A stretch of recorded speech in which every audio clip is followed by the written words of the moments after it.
একটা মাস আমি রহমত দেই, মাগফিরাত দেই, নাজাত দেই। এক একটা নেকিকে আমি 70 গুণ না শুধু হাজার লক্ষ কোটি গুণ নেকি বাড়ায়া দেই। এত কিছু দিয়ে আমি চেয়েছি যেন আমার বান্দা জান্নাতি হয়, মুত্তাকি হয়। তুমি বান্দা কদর করো। আর যদি কোনোভাবেই কদর না করে তো শেষ কথা হলো, মনে রাখবেন, রমজানকে যে কদর করে না, রমজানেও যে গুনাহ করে, রমজানেও যে জাহান্নাম থেকে বাঁচার চেষ্টা করে না, রমজানেও যে জান্নাতের আমল করার চেষ্টা করে না, ভাই আমার, ছেলেরা আমার, বাবা আমার, পর্দার আড়ালের মা বোন আমার, সবাইকে এই শেষ কথা বলি। আল্লাহ রসুল বলছে, জিব্রাইল আইসা রমজানের শেষ দিন নবীজিকে আইসা বলে গেছে, ইয়া রাসূল আল্লাহ, এত বড় রমজান পেল, ইফতার, সাহারি, তারাবি, এতেকাফ, শবে কদর, প্রতি ঘন্টা মিনিটে এত মাফ নেওয়ার সুযোগ থাকার পরেও যেই নাফরমান জাহান্নাম থেকে বাঁচার চেষ্টা করে নাই, গুনাহ থেকে আল্লাহর কাছে মাফ নেয় নাই, জান্নাতের জরুর আশা পূর্ণ করতে পারে নাই, আমল করতে পারে নাই, খোদার কসম নবীজি বলছে, জিব্রাইল আইসা বলছে, ইয়া রাসূলুল্লাহ, এমন নাফরমানের উপরে আল্লাহর লানত, আল্লাহর লানত, লানত, লানত। নবী বলছে আমিন, আমিন। মানে নবী বলছে, হ জিব্রাইল, আমিও বললাম আল্লাহ, এমন লানত আপনি কবুল করেন এই নাফরমান উম্মতের উপরে, আমি নবীরও লানত। যা, তোর রূপে খোদার লানত পড়ুক। যা, এত বড় রমজান তুই এখনো বিড়িয়ে খাস, এত বড় রমজান নাফরমান তুই আজও ওজনে কমে দে, তোর কিস্তি শেষ হয় না, সুদে শেষ হয় না, তোর নর্তকী দেখাই শেষ হয় না, তোর উলঙ্গ ছবি দেখাই শেষ হয় না, তোর জিনা ব্যভিচারে শেষ হয় না। তুই বেটি গত 11টা মাস বাজারে বাজারে ঘুরলা, এখনো রমজান, রমজান আইজও তোমার জুতা কিনা, থ্রি পিস কিনা শেষ হয় না। যা, গুনাহ থেকে বাঁচতে যেহেতু পারলাই না, জাহান্নাম থেকে বাঁচার চেষ্টা করলাই না, তো জিব্রাইল বলছে আল্লাহ তার উপরে লানত দিছে, জিব্রাইলও লানত দিছে। নবী বলছে আমিন, আমিও দিলাম। যা, তোর উপরে খোদার গজব পড়ুক। এরপরে এই নাফরমানকে বাঁচাবে কি? হ্যাঁ বলেন? অতএব বাবা, তামসা করো, কোনো অসুবিধা নেই। আমাদের সামনে মাহে রমজান, আমাদের সামনে মাহে রমজান। আল্লাহ তাআলা বলছে, ইয়া আইয়ুহাল্লাযীনা আমানু, হে ঈমানদারগণ, তোমরা আমার, পৃথিবীর আর কেউ শুনুক আর না শুনুক, মুমিন, তুমি বলতেছো তুমি মুমিন, তুমি বলছো তুমি মুসলমান, তোমার মুখ দিয়ে তো তুমি লা ইলাহা ইল্লাল্লাহ বলতেছো, তোমার মুখ দিয়ে তুমি মুহাম্মাদুর রাসূলুল্লাহ বলছো। অতএব আমি তোমার কাছে চাচ্ছি, কুতিবা আলাইকুমুস সিয়াম, তোমাদের জন্য আমি রোজাকে ফরজ করলাম, কামা কুতিবা আলাল্লাযীনা মিন ক্বাবলিকুম, তোমাদের পূর্ববর্তী ঈমানদারদের উপরেও আমি রোজা ফরজ করেছিলাম। কেন? লাআল্লাকুম তাত্তাকুন। আল্লাহ বলছে, গত 11 মাসে আমি চেয়েছি তোমাকে মুত্তাকি বানাইতে। আমি 11 মাস ধরে বলছি, ইত্তাকুল্লাহ, ইত্তাকুল্লাহ, ইত্তাকুল্লাহ, আল্লাহকে ভয় করো, আল্লাহকে ভয় করো, আল্লাহকে ভয় করো, আল্লাহকে ভয় করো। কিন্তু কোনো পাত্তা দিলা না বান্দা, কোনো পাত্তা দিলা না। ঠিক আছে বান্দা, যাও, আমি আল্লাহ আবারও দয়া করে সব বাদ দিলাম, 11 মাস বাদ, যাও, একটা মাস মাত্র এবার, আইয়ামাম মাদুদাত, 30টা দিন গোনা গোনা, 30 দিন, 31 দিন হবে না, 32 দিন লাগবে না, 30 দিন, 30 দিন, কথা কথাই, প্রয়োজনে একদিন কমায় এলামু, 29 দিন, হয় 29, নয় সর্বোচ্চ 30। 30টা দিন তুমি রমজান পালন করবা, একটা গুনাহ করবা না, চুরি, ডাকাতি, জিনা, ব্যভিচার, মদ, জুয়া, অশ্লীলতা, বেহায়াপনা, অসভ্যতা, নোংরামি, বেপরদিগি, উলঙ্গতা, অসভ্যতা, হারাম উপার্জন করবা না। আর জিকির করবা, তিলাওয়াত করবা, রোজা রাখবা, ইফতার করবা, সাহারি খাবা, তারাবি পড়বা, শেষ দশকে এতেকাফ করবা, শবে কদর তালাশ করবা, প্রতিদিন কাঁদবা, দোয়া করবা, মুনাজাত করবা। একটা মাস গুনে গুনে আমার ইবাদত আমলে কাটাইবা, গুনাহ থেকে বেঁচে থাকবা। আল্লাহ বলেন, আমি 30 দিনেই তোমারে মুত্তাকি বানায়া জান্নাতি বানায়া দেব, লাআল্লাকুম তাত্তাকুন। আল্লাহ তাআলা বলছে, বান্দা, কঠিন হবে না, কষ্ট হবে না, দেখো তুমি নিয়ত করলে পারবা। এখানে আছে, ইউরিদুল্লাহু বিকুমুল ইউসরা ওয়ালা ইউরিদু বিকুমুল উসরা। আল্লাহ তাআলা বলে, বান্দা, আমি যেমনে যেমনে রমজান সাজাইছি, রমজান, রোজা, ইফতার, সাহারি, তারাবি, এতেকাফ, শবে কদর, যেটা যেমনে সেটিং করছি, আল্লাহ বলে বান্দা বিশ্বাস করো, আমি আল্লাহ খেয়াল রাখছি তোমার যেন সহজ হয়, কঠিন যেন না হয়। এইভাবে আমি আল্লাহ বিধানটা আমি নিজের হাতে সাজাইছি। ইউরিদুল্লাহু বিকুমুল ইউসরা, তোমার কঠিন হবে না, তোমার কঠিন হবে না। আমি জানি তোমার ভিতর বাহির, তোমার শরীরের যোগ্যতা কদ্দুর, এটা আমি দিছি বান্দা। তোমার শরীর স্বাস্থ্য, তোমার জীবন যৌবন আমি দিছি। তুমি অসুস্থ প্রচন্ড, কোনোভাবেই তুমি পারবা না, তো ঠিক আছে, ফামান কানা মিনকুম মারিদান, তুমি যদি প্রচন্ড অসুস্থ হও, যে অসুস্থতা রোগ বেড়ে যাবে রোজা রাখলে, তো ঠিক আছে, যখন সুস্থ হও তখন তুমি কাজা করে নিও। আল্লাহ বলছে লম্বা পথ সফর করবা, তোমার কষ্ট হবে মুসাফির, ঠিক আছে, তুমি ওই সময় রোজা ছেড়ে দিও, অন্য সময়ে যখন বাড়িতে থাকবা কাজা করে নিও। তুমি যদি একেবারে বৃদ্ধ দুর্বল হও, যে আর কোনোদিন সবল সুস্থ রোজা রাখার মতো যোগ্যতা তোমার ধারণা আর কোনোদিন হবে না, তো আল্লাহ বলেন অসুবিধা নাই, যাও ফিদিয়াতুন তুআমু মিসকিন, প্রত্যেক রোজার বিনিময়ে এক সাদকায়ে ফিতির, রমজানে যে ফিতরা দেন এই ফিতরা পরিমাণ একজন মিসকিনকে খাবার বা সমপরিমাণ মূল্য তুমি দিয়ে দাও। আল্লাহ বলেন সব রকমের সুযোগ রাখছি। প্রচন্ড দুর্বল হলে কি করবা, মুসাফির হইলে কি করবা, একেবারে বৃদ্ধ হইলে কি করবা, এইভাবে গর্ভস্থিত নারী যার গর্ভে বাচ্চা আছে তার জন্য কি করতে হবে, আল্লাহ তাআলা বলেন আলাদা আলাদা করে বলছি, কঠিন কিছু বলি নাই। সন্ধ্যা থেকে নিয়ে সুবহে সাদিক পর্যন্ত খাও, পান করো, স্বামী স্ত্রী মিলামেশা করো, সুবহে সাদিক থেকে সূর্যাস্ত পর্যন্ত শুধু এটুকু সময় খাদ্য খাবার থেকে বিরত থাকো। শেষ দশক ইতিকাফের চেষ্টা করো, বেজর রাত্রিগুলো সবে কদর তালাশ করো, গুনাহ কইরো না। বাজারে তো সারা বছরই যাইতে পারবা, কাপড় লুঙ্গি শার্ট শাড়ি থ্রি পিস জুতা এ তো সারা বছরই কিনতে পারবা। একটা মাস আমি রহমত দেই, মাগফিরাত দেই, নাজাত দেই, এক একটা নেকিকে আমি 70 গুণ না শুধু হাজার লক্ষ কোটি গুণ নেকি বাড়ায়া দেই। এত কিছু দিয়ে আমি চেয়েছি যেন আমার বান্দা জান্নাতি হয়, মুত্তাকি হয়। তুমি বান্দা কদর করো, আর যদি কোনোভাবেই কদর না করে তো শেষ কথা হলো মনে রাখবেন, রমজানকে যে কদর করে না, রমজানেও যে গুনাহ করে, রমজানেও যে জাহান্নাম থেকে বাঁচার চেষ্টা করে না, রমজানেও যে জান্নাতের আমল করার চেষ্টা করে না, ভাই আমার, ছেলেরা আমার, বাবা আমার, পর্দার আড়ালের মা বোন আমার, সবাইকে এই শেষ কথা বলি।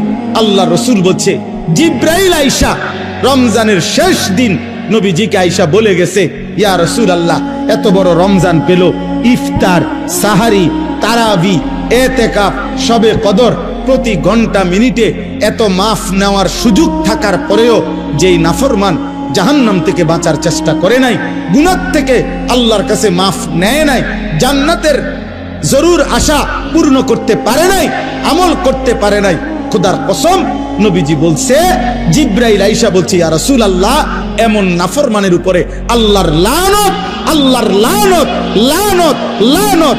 নবী বলছে আমিন, আমিন, মানে নবী বলছে হ জিব্রাইল, আমিও বললাম আল্লাহ এমন লানত আপনি কবুল করেন এই নাফরমান উম্মতের উপরে, আমি নবীরও লানত, যা তোর রূপে খোদার লানত পড়ুক, যা।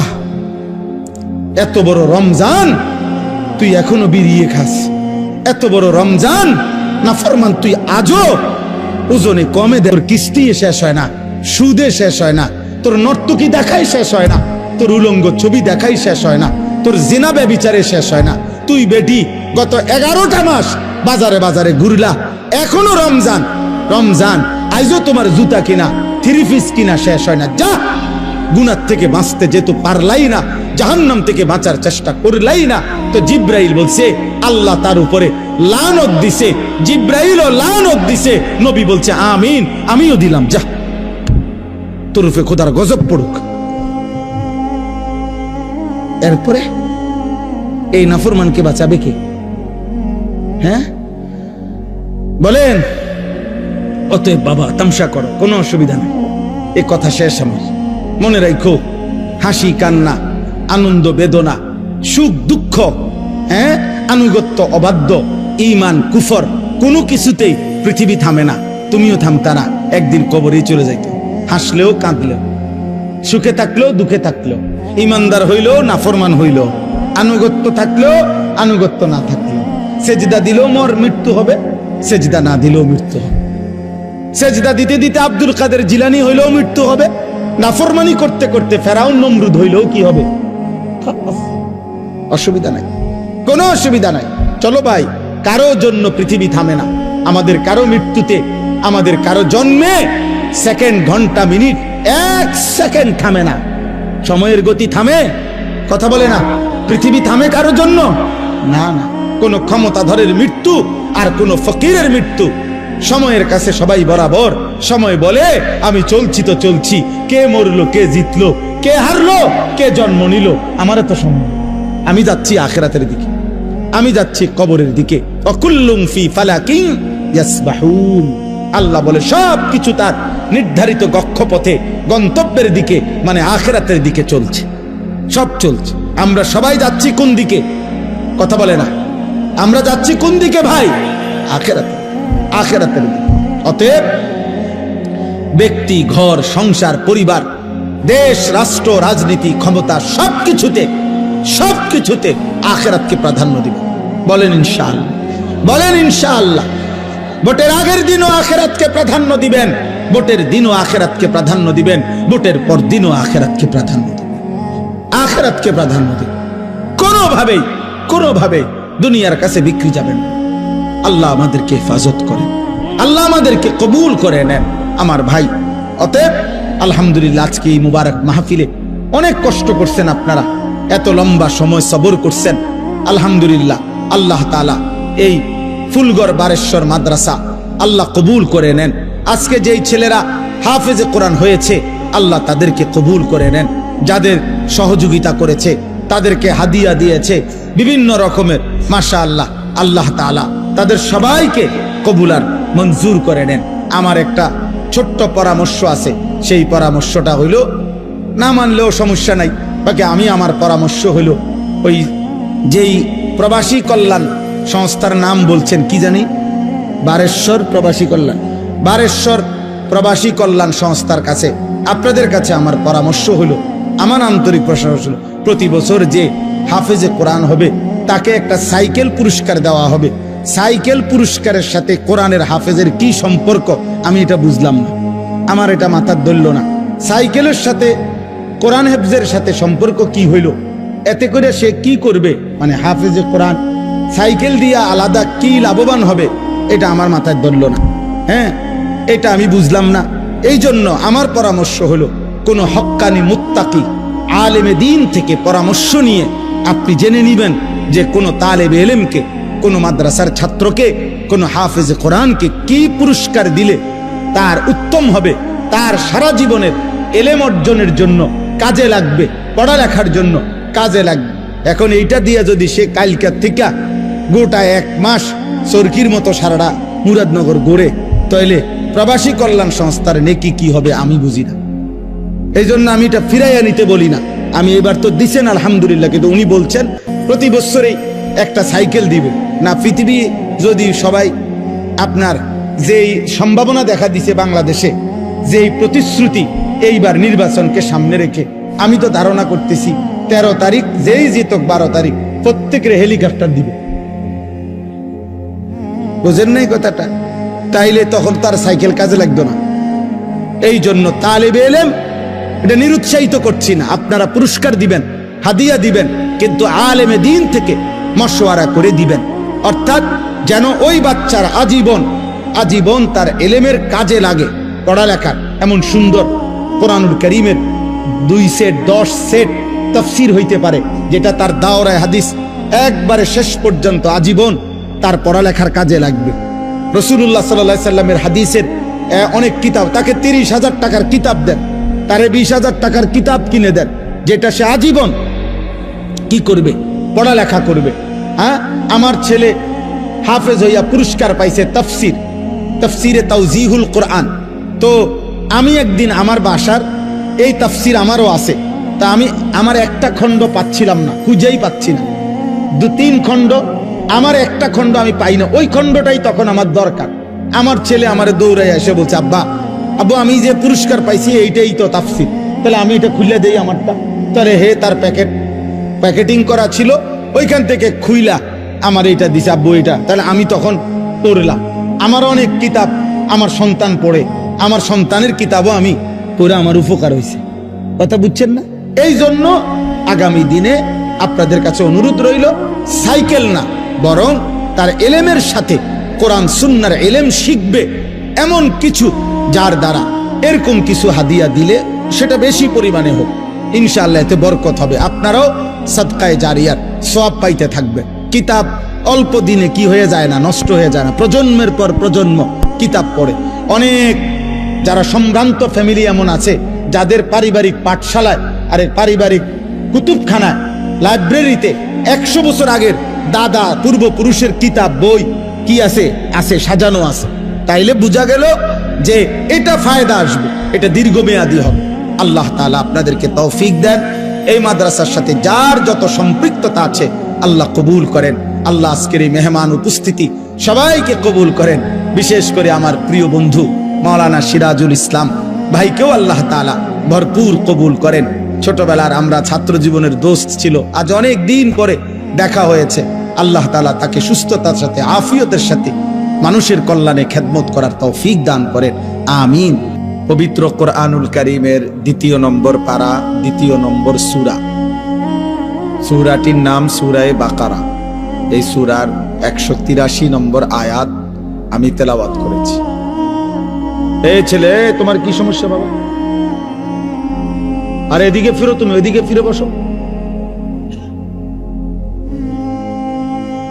183 নম্বর আয়াত সূরায়ে বাকারা। এই আয়াতটি আমি তেলাওয়াত করেছি মাহে রমজানকে সামনে রেখে। পবিত্র কোরআনুল কারীমের সূরায়ে বাকারার এখানে 5টা আয়াত, 183 থেকে 187, 183, 84, 85, 86, 87। এই মোট 5টি আয়াতে রমজান, রোজা এবং রমজানের সাথে প্রাসঙ্গিক শরীয়তের বিধিবিধান, আল্লাহর বিধিবিধান আল্লাহ তাআলা বিস্তারিত এখানে উল্লেখ করেছেন। আমাদের প্রিয় নবী সাল্লাল্লাহু আলাইহি ওয়াসাল্লামের একটা মোবারক কথা বলো না আব্বা, কথা বলো না। ছেলেরা তোমরা একজন আরেকজনকে বুঝায় বলো, ভাই কথা বলতে দিও না। যে কোনো ভাবে কথা থামে না তারা বাইর করে দাও, বাইরে ছেড়ে দিয়ে আসো, ধরে আলগি দিয়ে 4 জনে ধরে। আমি ব্যক্তিগতভাবে কোনো প্রার্থী না, আমার কোনো ভোটে কোনো আমি প্রার্থী না, অতএব আমি আগের থেকেই ব্যাপক জনসমর্থন কখনোই প্রত্যাশা করি না। কারণ আমার তো আর ভোটে দাঁড়াইছি না, কাজে আমি এত অনেক জনসমর্থন আমার দরকার এমন কিছু না। আমি একটা দিল থেকে সবসময় ভাবি আল্লাহর কথা একজনকে বললেও নেকি হয়, তার আমার নেকি দরকার, তো সেটা অল্প মানুষকে বললেও সমস্যা কি। কিন্তু গাফিল মানুষ, ফালতু মানুষ, অমনোযোগী মানুষকে 1000 বছর বললেও লাভ নাই। যেই কলস উল্টানো, যেই জগ উল্টানো, উল্টানো কলসিতে 1 সাগর পানি ঢাললেও এটা কোনোদিন পুড়বে না, কারণ এটা তো কলসটা কি উল্টা। নবী সাল্লাল্লাহু আলাইহি ওয়াসাল্লাম এটা হাদিসে বলছেন, কিছু মানুষের অন্তর উল্টান কলসির মতো, কালকুজে মিরবাদান, উল্টানো কলসির মতো। নবীজি সাল্লাল্লাহু আলাইহি সাল্লাম বলছেন, মানে কলস উল্টান, দিলটাও উল্টান। এবং নবীজি বলছেন শুধু উল্টানো কলস না, বরং কলসির উল্টা পিঠে আল কাতরা দিয়া মাইখা দিছে, যাতে করে 1 ফোঁটা পানিও না জমে, পিছলা হয়। তো নবীজি সাল্লাল্লাহু আলাইহি সাল্লাম বলেছেন, কিছু নাফরমানের অন্তর আল্লাহর অবাধ্যতা করতে করতে তার দিল উল্টে যায়। ফলে একটা সময় হয় এমন, লা ইয়ারিফু মারুফান ওয়ালা ইউনকিরু মুনকার, তখন আর কখনোই পরবর্তীতে আল্লাহর গজব যখন হয়, তখন আর কখনোই তার ওই উল্টা অন্তরে কোনো নেক কাজকে নেক কাজ মনে হয় না, কোনো গুনার কাজকে গুনাই মনে হয়। এটা মানুষের জীবনের সবচেয়ে বড় দুর্ভাগ্য। কারণ এটুকু অনুভূতি যদি কারো চলে যায়, তো তার জীবনে আর কিছু থাকে না। কম বেশি ভুল পাপ দোষ ত্রুটি আমাদের সবার আছে, হুজুরেরও পাবলিকেরও, ফির সাহেবেরও মুরিদ সাহেবেরও। কিন্তু বিষয়টা হলো অনুভূতি থাকা, নিজের বিবেক বোধ কাজ করে, আত্ম অনুভূতি আছে যে না, কাজটা আমি ঠিক করিনি, এটা উচিত হলো না, এটা আমার জন্য আল্লাহ তাআলার নিষেধ, এটা আমার জন্য আদেশ। এই যে এই বিবেক বোধ, পার্থক্য শক্তি, এটা যদি কমপক্ষে থাকে তো নিয়ামত, ধীরে ধীরে লোকটা বদলায়। কিন্তু 30 বছর 40 বছর ধরে প্রতিদিন এক তালে মিথ্যা কথা বলতেছে, এটা কোন ধরনের পাপ দেন? এক নিয়মে এক ঢঙ্গে মিথ্যাই বলতেছে। আজকে 40 বছর ধরে সুদ খায়, এটা কেমন সুদ করে? আজকে 60 বছর ধরে প্রতিদিন গালি দেয় এক তালে, এটা বেটার কথা বললেই নিয়ম গালিলেন। এক হাতে সিগারেট খাইতেছে, মুখে অকথ্য গালিগালাজ করতেছে, সামনে রঙিন টেলিভিশনে নাচ গান চলতেছে। মানে এটা যে গুনাহ, বছরের পর বছর তার বিবেকের মধ্যে এতটুকু অনুভূতিও নেই। এটা অনেক বড় লানত, অভিশাপ। এটা অনেক বড় দুর্ভাগ্য, বদনসিব, যে দিনের পর দিন, মাসের পর মাস গুনার পর গুনাহ, কিন্তু তার কখনো এটা অনুভূতিও হয় না। তার অনুভূতিও হয় না, তার শরীরে কোনো সৌদে নাই। ওই যে সর্দি মারাত্মক হইলে ঘ্রাণ শক্তি কমে যায়, তখন তার আর নাকে সুদ থাকে না। এই গুনাহ আর নাফরমানি যখন বেড়ে যায়, ধীরে ধীরে মানুষের উপরে যে মুসিবতটা আসে সেটা হলো আল্লাহর পক্ষ থেকে যেই আযাব আসে, সেই আযাব হলো আল্লাহ তাকে আত্মভোলা করে দেয়। ফাআনসাহুম আনফুসাহুম। এজন্য তাফসীরের মধ্যে আছে, কোন মানুষের উপরে দুনিয়াতে আল্লাহর সবচেয়ে বড় শাস্তি কি? দুনিয়াতে সবচেয়ে বড় শাস্তি, তাকে আল্লাহ আত্মভোলা করে দেয়, আপন ভোলা। অর্থাৎ সে আর কোনোভাবেই বোঝে না সে কে, তার উচিত কি, করণীয় কি। খাইতেছে, ঘুমাইতেছে, পেশাব করতেছে, পায়খানা করতেছে, ঘুমাইছে তো ঘুমাইতেছে, মুতে ধরছে তো একখান দিয়ে মুতে দিছে। এটা কি রাস্তা? এখানে মানুষ চলাফেরা করে কিনা, কেউ দেখলে কি মনে করে? কোনো কিছু। হালালও খায়, হারামও খায়, গালিও দেয়, সালামও দেয়, মদও খায়, মধুও খায়, মাকেও দেখে, বোনকেও দেখে, আবার মোবাইলে টেলিভিশনে নর্তকীও দেখে, আপন স্ত্রীও দেখে, উলঙ্গ ছবিও দেখে। মানে পার্থক্য নেই তার ভিতরে, আর এই অনুভূতিটুকু কাজ করে না। সবকিছুই তার কাছে বরাবর। কষ্ট করে কামাই করে পয়সাও নেয়, সুদের টাকাও নেয়, কিস্তিও নেয়, সব মিলাইয়া 30,000, মিলে জিল্লে 12 লাখ টাকা পয়সা কেমনে মিলাইছেন? এই এমনি এমনি।